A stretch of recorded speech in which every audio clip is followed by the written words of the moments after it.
अल फज्र की अजान की सदा फिजा में बुलंद हुई। आसमान की कालिमा हल्की होने लगी थी। दमिश्क की संकरी गलियों में सुकून का एहसास तारी था, लेकिन इस घर के चार दीवारों के अंदर एक मासूम दिल का दर्द अपने आंसुओं में छलक रहा था।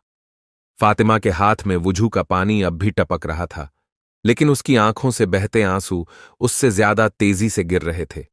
आज फिर वही हुआ जो हर रोज होता था। उसकी सास हलीमा बेगम ने उसे सुबह सुबह बिस्तर से घसीट कर उठाया और ताने देने लगी। क्यों री, सोकर ही अल्लाह को प्यारी होगी या कुछ काम भी करेगी? यह कोई नवाबी महल है जहां तू राज करेगी? मेरे बेटे ने तुझे शादी करके कोई गुलाम नहीं रखा, मगर तेरी आदतें देखो, कामचोर, नालायक। फातिमा ने सर झुका लिया। वह कुछ कहना चाहती थी, मगर सब्र का घूंट पीकर खामोश रही। उसके शौहर अजहर बाहर के कामों में मशगूल रहते और घर की जिम्मेदारी पूरी तरह हलीमा बेगम के हाथों में थी। बचपन से ही उसने सब्र का दामन थामा था। शादी के बाद भी यही सब्र उसका सबसे बड़ा हथियार था। वह जानती थी कि उसके आंसू किसी को नर्म नहीं करेंगे, बल्कि और जुल्म बढ़ जाएगा। लेकिन आज हलीमा बेगम ने जो कहा वह उसके दिल पर तलवार की तरह चला। तेरे माँ बाप ने तुझे कुछ सिखाया भी है या यूं ही हमारे सिर पर डाल दिया? ए अल्लाह, कैसी सजा मिली हमें! ऐसा लग रहा है कि किसी कोढ़ी को अपने घर ले आए। फातिमा की आंखें भर आईं। उसकी मां की यादें दिल पर दस्तक देने लगीं। जब वह विदा हो रही थी, तब उसकी मां ने बस एक ही नसीहत की थी, बेटी, सब्र करना, अल्लाह सब देख रहा है। लेकिन क्या सच में अल्लाह उसकी पुकार सुन रहा था? रसोई में वह तंदूर जलाने लगी। उसकी उंगलियां आग की गर्मी से जल रही थीं, मगर उससे ज्यादा दिल के अंदर जलन महसूस हो रही थी। इतने में हलीमा बेगम फिर अधम की। यह क्या बना रही है? ये रोटियां क्या इंसानों के खाने लायक हैं? मेरे बेटे के लिए यह जलती हुई रोटियां बनाएगी? खुदा का खौफ कर, कुछ तो सीखा होता। इतना कहकर उन्होंने तवे से गर्म लोहे की चम्मच उठाकर फातिमा के हाथ पर मार दिया। दर्द से उसकी चीख निकल गई, मगर फिर भी उसने होठों को दबा लिया। उसकी आंखों से आंसू झरने की तरह गिर रहे थे, लेकिन उसने आस्तीन से पोंछ लिया। इतने में अजहर घर में दाखिल हुआ। उसकी नजर फातिमा के जले हुए हाथों पर पड़ी। ये क्या हुआ फातिमा? हाथ कैसे जला? अजहर ने चिंता से पूछा। फातिमा ने जवाब देने के लिए मुंह खोला ही था कि हलीमा बेगम बोल उठीं, कुछ नहीं, खुद ही काम करते करते जल गई। अब अगर काम ठीक से ना आए तो इसका इल्जाम भी हम पर। अजहर ने एक नजर अपनी मां की तरफ डाली और फिर फातिमा की तरफ देखा, लेकिन वह कुछ न कह सका। शाम का वक्त हुआ। फातिमा की सास ने उसे पुरानी गुलामी के अंदाज में काम करवाना शुरू कर दिया। घर की सफाई, बर्तन मांजना, कपड़े धोना, सब कुछ अकेले। ऊपर से हलीमा बेगम की तानाशाही और बातें उसके सीने में नश्तर की तरह चुभ रही थीं। अचानक घर के दरवाजे पर जोर से दस्तक हुई। बाहर कोई अजनबी खड़ा था। उसकी शक्ल पर एक अजीब सा खौफ और बेचैनी थी। क्या आप ही फातिमा हैं? उसने हड़बड़ाते हुए पूछा। फातिमा और हलीमा बेगम दोनों की नजरें उस पर जा टिकीं। क्यों पूछ रहे हो? हलीमा बेगम ने कठोर लहजे में कहा। मुझे उनसे अकेले में बात करनी है, बहुत जरूरी है। एक राज की बात है, वह आदमी बोला। फातिमा का दिल जोर जोर से धड़कने लगा। यह कौन था और क्या चाहता था? उसके चेहरे की हवाइयां उड़ गईं। कहीं उसकी जिंदगी में कोई नया तूफान तो नहीं आने वाला? रात की तारीख दमिश्क की हवाओं में सिहरन भर रही थी। आसमान पर काली घटाएं छाई हुई थीं, जैसे वह भी फातिमा के दिल की हालत बयां कर रही हों। वह अजनबी शख्स दरवाजे के सामने खड़ा था और उसकी आंखों में एक अजीब सी बेचैनी थी। फातिमा के दिल की धड़कनें तेज हो गईं। उसने हलीमा बेगम की ओर देखा, जो घूरती हुई उस अजनबी को तौल रही थीं। क्या चाहिए तुझे? और फातिमा से क्यों मिलना चाहता है? हलीमा बेगम ने सख्त लहजे में पूछा। वह आदमी थोड़ा घबराया, लेकिन उसने ठहरी हुई आवाज में कहा, मुझे सिर्फ फातिमा से कुछ जरूरी बात करनी है, बस चंद लम्हे। हलीमा बेगम का चेहरा गुस्से से तमतमा गया। कोई गैर मर्द हमारी बहू से अकेले में क्यों मिलेगा? बेगैरत, जा यहां से, वरना अच्छा ना होगा, उन्होंने दहाड़ते हुए कहा। लेकिन फातिमा के दिल में सवाल उमड़ रहे थे। कौन था यह आदमी? उससे क्या चाहता था? इतने में अजहर भी वहां आ गया। क्या हो रहा है अम्मी? कौन है यह आदमी? अजहर ने पूछा। कोई फरेबी है, कहता है कि फातिमा से बात करनी है, बदतमीज कहीं का, हलीमा बेगम ने कहा। अजहर ने उस आदमी को घूरा। देखो, जो भी हो, तुम तुरंत यहां से चले जाओ, मेरी बीवी से तुम्हारा कोई ताल्लुक नहीं है। अजनबी ने गहरी सांस ली और कहा, मैं चला जाऊंगा, मगर फातिमा, अगर तुम कभी सच्चाई जानना चाहो तो यह पता है। उसने एक कागज का टुकड़ा फेंका और अंधेरे में गायब हो गया। फातिमा ने कांपते हाथों से कागज उठाया। उस पर सिर्फ एक पता लिखा था, शाम के बाजार के पीछे वाली गली का एक मकान। उस रात फातिमा की आंखों में नींद नहीं थी। वह बार बार कागज के टुकड़े को देख रही थी। क्या उसे वहां जाना चाहिए? कौन था वह आदमी? कहीं यह कोई चाल तो नहीं? और अगर नहीं, तो वह कौन सा राज था जो वह बताना चाहता था? सुबह होते ही वह अपने रोजमर्रा के कामों में लग गई, लेकिन हलीमा बेगम ने उसे और भी सताना शुरू कर दिया। उसे जानबूझकर इतना काम सौंपा गया कि वह अपने हालात से बाहर निकलने का सोच भी न सके। लेकिन अल्लाह जिसको किसी इम्तिहान से गुजारता है, उसे उससे निकलने का रास्ता भी देता है। शाम होते ही जब हलीमा बेगम अपने कमरे में चली गईं और अजहर भी दोस्तों के साथ कहीं बाहर गया हुआ था, फातिमा ने हिम्मत जुटाई और अपने नकाब को ठीक करते हुए घर से बाहर निकली। वह धीमे कदमों से बाजार की ओर बढ़ी। रास्ते में उसके दिल की धड़कनें तेज हो रही थीं। वह डर रही थी कि अगर कोई देख ले तो उसकी सास उसे जिंदा दफन कर देगी, लेकिन उसे इस राज को जानना था। जब वह उस गली में पहुंची तो वहां अंधेरा था। एक टूटा हुआ दरवाजा उसके सामने था। उसने धीरे से दरवाजे पर दस्तक दी। दरवाजा खुला और सामने वही अजनबी खड़ा था। उसकी आंखों में बेचैनी थी। अंदर आओ फातिमा, उसने धीमे लहजे में कहा। फातिमा का बदन सिहर गया, मगर वह अंदर चली गई। वहां एक पुराना कमरा था जिसमें कुछ चिराग जल रहे थे। कमरे की दीवारों पर कुछ पुराने दस्तावेज थे। तुम मुझे कैसे जानते हो और तुम मुझसे क्या चाहते हो? फातिमा ने डरते हुए पूछा। अजनबी ने एक कागज उसकी ओर बढ़ाया। यह तुम्हारे वालिद के दस्तावेज हैं। तुम्हें बताया गया कि वह इस दुनिया में नहीं रहे, मगर हकीकत इससे अलग है। फातिमा के पैरों तले जमीन खिसक गई। क्या? मेरे अब्बू जिंदा हैं? यह कैसे हो सकता है? अजनबी ने गहरी सांस ली। हां, और वह एक बड़ी साजिश का शिकार हुए थे। फातिमा की आंखों में आंसू आ गए। उसकी दुनिया उलट पुलट हो गई थी। फातिमा का दिल जोर जोर से धड़क रहा था। अजनबी की बातें उसके जहन में गूंज रही थीं। क्या मेरे वालिद जिंदा हैं? यह कैसे मुमकिन है? कमरे की मध्यम रोशनी में वह अजनबी फातिमा को देख रहा था। उसने एक पुराना दस्तावेज उसकी ओर बढ़ाया। फातिमा ने कांपते हाथों से वह कागज लिया और पढ़ना शुरू किया। उसके दिल की धड़कनें बढ़ती जा रही थीं। यह दस्तावेज साबित करते हैं कि तुम्हारे वालिद को एक साजिश के तहत कैद कर लिया गया था। उन्हें मर चुका बताया गया, लेकिन हकीकत इससे अलग है। अजनबी की आवाज में दर्द था। फातिमा की आंखों में आंसू आ गए। मगर यह सब कैसे मुमकिन है? मेरी अम्मी ने तो कहा था कि वह अब इस दुनिया में नहीं रहे। अजनबी ने एक गहरी सांस ली। तुम्हारी अम्मी को भी धोखे में रखा गया।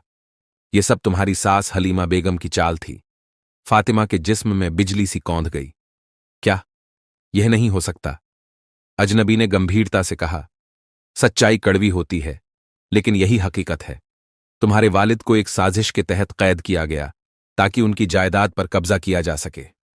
हलीमा बेगम ने यह सब अपने बेटे अजहर के लिए किया। फातिमा का जिस्म सुन्न पड़ गया। वह जमीन पर गिर पड़ी। उसके कानों में जैसे किसी ने गरम सीसा उड़ेल दिया हो।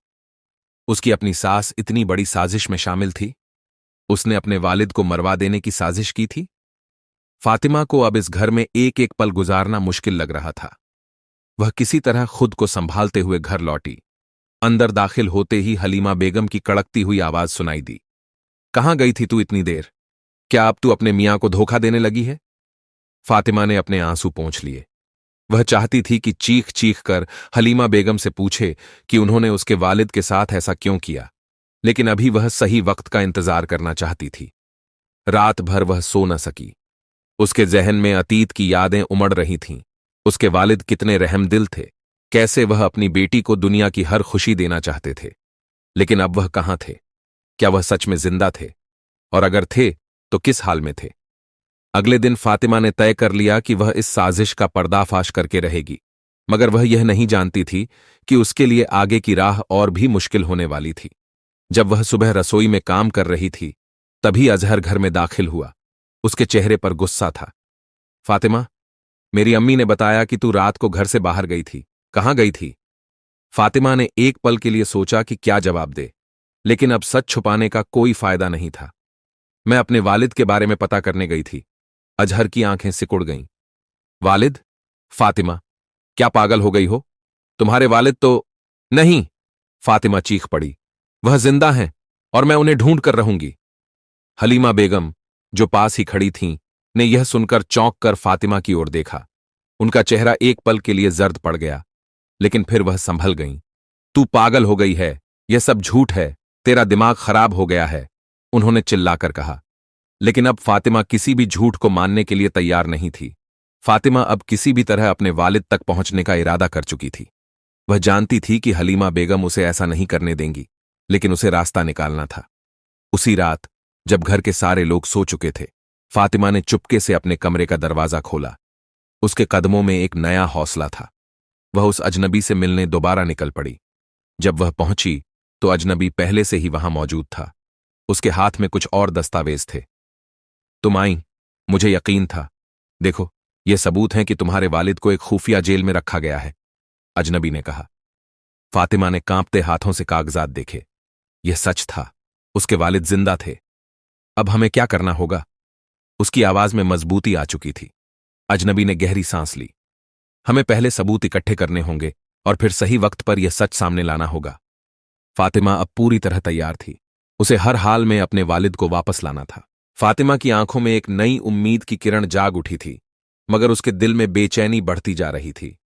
उसके वालिद अगर जिंदा थे तो वह इतने सालों से कहां थे, किस हाल में थे, और सबसे बड़ी बात, वह उन्हें कैसे ढूंढे? फातिमा ने तय कर लिया था कि वह किसी भी हाल में अपने वालिद तक पहुंचेगी। अजनबी ने उसे कुछ और सुराग दिए थे। अब उसे उस जगह तक पहुंचना था जहां उसके वालिद को कैद कर रखा गया था। उस रात, जब पूरा घर गहरी नींद में था, फातिमा ने अपने कमरे का दरवाजा धीरे से खोला। उसके कदम डर और हौसले के संग आगे बढ़ रहे थे। वह दबे पांव बाहर निकली और अजनबी से मिलने पहुंची। अजनबी ने उसे एक पुराने गोदाम का पता दिया था। यहां तुम्हारे वालिद को पहले रखा गया था, मगर अब वहां कोई और सुराग मिल सकता है। फातिमा के लिए यह सफर आसान नहीं था, मगर उसने अल्लाह का नाम लिया और चल पड़ी। जब वह वहां पहुंची तो हर तरफ सन्नाटा था। वह दरवाजे के पास पहुंची और धीरे से धक्का दिया। अंदर जाते ही उसके सामने कई पुराने कागज और टूटी फूटी कुर्सियां दिखीं। वह धीरे धीरे चलने लगी। तभी उसे किसी के कदमों की आहट सुनाई दी। उसका दिल जोर जोर से धड़कने लगा। कौन है वहां? किसी की भारी आवाज गूंजी। फातिमा सांस रोककर एक कोने में छुप गई। उसकी आंखों में डर और बेचैनी थी। अचानक किसी ने उसकी बाजू पकड़ ली। वह चीखने ही वाली थी कि सामने अजनबी खड़ा था। यहां रुकना खतरनाक है, हमें जल्दी निकलना होगा, उसने फुसफुसाकर कहा। दोनों तेजी से बाहर निकले, मगर अभी वह गली पार भी नहीं कर पाए थे कि अचानक कुछ नकाब पोश लोग उनके सामने आ खड़े हुए। तुम्हें क्या लगता है हम तुम्हें तुम्हारे मकसद में कामयाब होने देंगे? उनमें से एक ने कहा। फातिमा को अब एहसास हुआ कि यह साजिश जितनी वह समझ रही थी उससे कहीं ज्यादा गहरी थी। किसी तरह अजनबी ने उसे बचाकर वहां से बाहर निकाला, मगर अब वह समझ चुकी थी कि यह रास्ता आसान नहीं होगा। जब वह घर पहुंची तो हलीमा बेगम के चेहरे पर गुस्से के भाव थे। कहां थी तू इतनी रात को? फातिमा ने उनकी आंखों में झांकते हुए कहा। सच जानने गई थी, वही सच जिसे आपने मुझसे छुपाया है। हलीमा बेगम एक पल के लिए चौंक गईं, मगर फिर संभल कर बोलीं, तेरा दिमाग खराब हो गया है, कुछ नहीं छुपाया मैंने। फातिमा अब उनके झूठ में नहीं आने वाली थी। उसने अजहर की ओर देखा।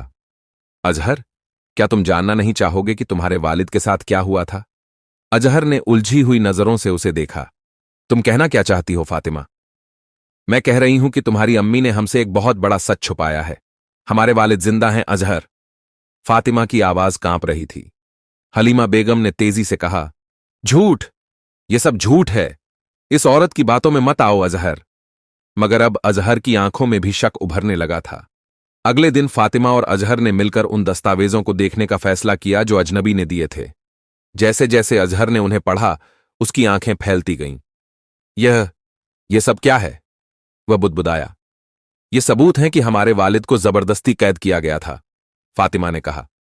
अब अजहर को एहसास हुआ कि उसकी अम्मी ने उससे कितनी बड़ी सच्चाई छुपाई थी। अब फातिमा और अजहर के सामने दो रास्ते थे, या तो वे चुप बैठ जाएं या फिर इस साजिश का पर्दाफाश करें। हमें वालिद को ढूंढना होगा, अजहर ने दृढ़ता से कहा। फातिमा की आंखों में उम्मीद की चमक थी। अब वे सच के और करीब थे। उनके वालिद जिंदा थे और उनकी गायब होने की वजह हलीमा बेगम थी।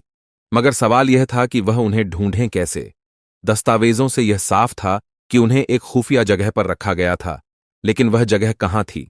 अजनबी ने फातिमा से कहा, तुम्हारे वालिद को एक पुरानी हवेली में बंदी बनाकर रखा गया है। यह हवेली शहर के बाहर वीरान इलाके में है, लेकिन वहां जाना खतरनाक हो सकता है। फातिमा की आंखों में जुनून था। मैं किसी भी हाल में अपने वालिद को बचाऊंगी, चाहे जान भी चली जाए। अजहर ने गहरी सांस ली। मैं भी तुम्हारे साथ चलूंगा। यह लड़ाई अकेले तुम्हारी नहीं है। इधर हलीमा बेगम को आभास हो चुका था कि फातिमा और अजहर अब सच्चाई जान चुके हैं। उन्होंने अपने वफादार लोगों को इशारा कर दिया कि वह किसी भी हालत में फातिमा को उस हवेली तक न पहुंचने दें। रात के अंधेरे में जब फातिमा और अजहर हवेली की ओर बढ़ रहे थे, तभी अचानक उन पर कुछ नकाब पोशों ने हमला कर दिया। एक नकाब पोश चिल्लाया, तुम्हें जिंदा यहां से जाने नहीं देंगे। अजहर और फातिमा ने खुद को बचाने की पूरी कोशिश की, मगर वे संख्या में कम थे। तभी अचानक अजनबी वहां पहुंचा और उसने नकाब पोशों से भिड़ने में उनकी मदद की। लड़ाई के दौरान फातिमा को एक गहरी चोट लग गई, लेकिन उन्होंने हार नहीं मानी। आखिरकार वह उन गुंडों से बचकर हवेली तक पहुंच गए। हवेली बेहद डरावनी थी। अंदर घुप अंधेरा था और सन्नाटे में सिर्फ तेज हवा की आवाज गूंज रही थी। फातिमा ने कांपते हाथों से दरवाजा खोला। अंदर जाते ही उसे एक कमरे से किसी के कराहने की आवाज आई। अम्मी जान! उसकी आवाज कांप गई। अंदर एक कमजोर बूढ़े इंसान को जंजीरों में बंधा हुआ पाया। उनके चेहरे पर घनी दाढ़ी थी और शरीर बहुत कमजोर हो चुका था, लेकिन जैसे ही उनकी नजर फातिमा पर पड़ी, उनकी आंखों में एक अलग ही चमक आ गई। फातिमा, मेरी बेटी!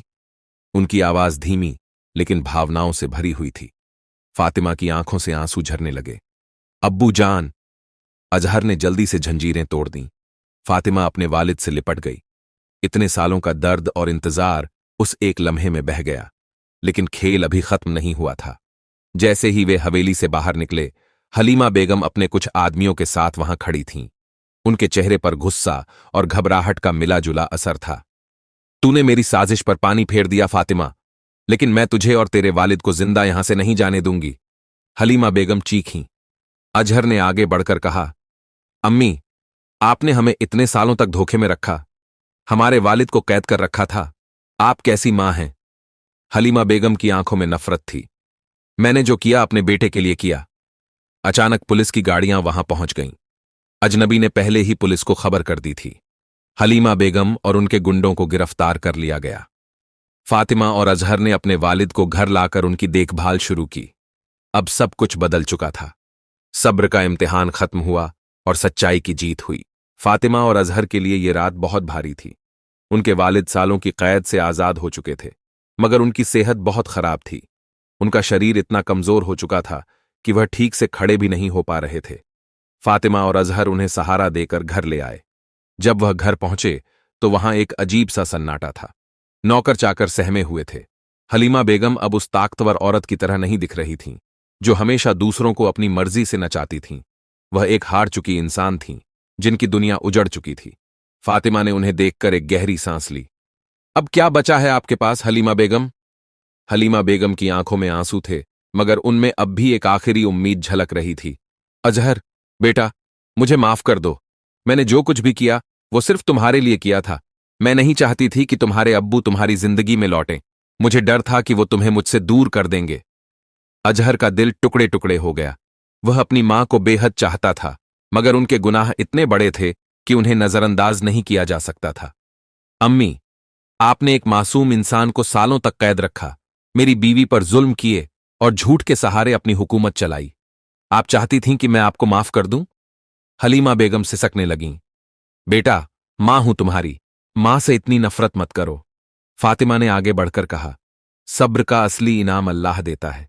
मैं आपके सारे जुल्म सहती रही, क्योंकि मुझे यकीन था कि एक दिन सच्चाई सामने आएगी। अल्लाह ने मेरा सब्र देखा और मुझे मेरा हक दिलाया। अजहर ने गहरी सांस ली। अम्मी, मैं आपको माफ तो कर सकता हूं, मगर आपके गुनाहों की सजा अल्लाह देगा। हलीमा बेगम ने रोते हुए अपने बेटे के कदमों में गिरना चाहा, मगर अजहर ने अपने कदम पीछे कर लिए। अब यह वक्त इबादत का है, तौबा करने का है। आप अल्लाह से अपने गुनाहों की माफी मांगिए। इसके बाद फातिमा और अजहर ने मिलकर अपने वालिद की देखभाल शुरू कर दी। उन्होंने घर में इस्लामी माहौल बना दिया जहां सब्र और शुक्र के मायने समझे जाते थे। हलीमा बेगम को भी एहसास हो चुका था कि उन्होंने कितनी बड़ी गलती की थी। वह अपनी गलतियों का एहसास करते हुए तौबा करने लगीं। कुछ महीनों बाद फातिमा और अजहर ने एक नई जिंदगी की शुरुआत की। फातिमा ने आखिरकार अपनी जिंदगी में सुकून पा लिया था। उसके लिए यह सफर आसान नहीं था, मगर उसने हमेशा अल्लाह पर यकीन रखा और सब्र से काम लिया। सब्र इंसान को मजबूत बनाता है और फातिमा की कहानी यही सबक देती है। हर जुल्म के बाद राहत होती है और हर अंधेरे के बाद रोशनी आती है। प्यारे दोस्तों, उम्मीद है ये वीडियो आपको अच्छी लगी होंगी, तो वीडियो को अपने दोस्तों को शेयर कर दो और चैनल को सब्सक्राइब कर दो। मिलते हैं नेक्स्ट वीडियो में।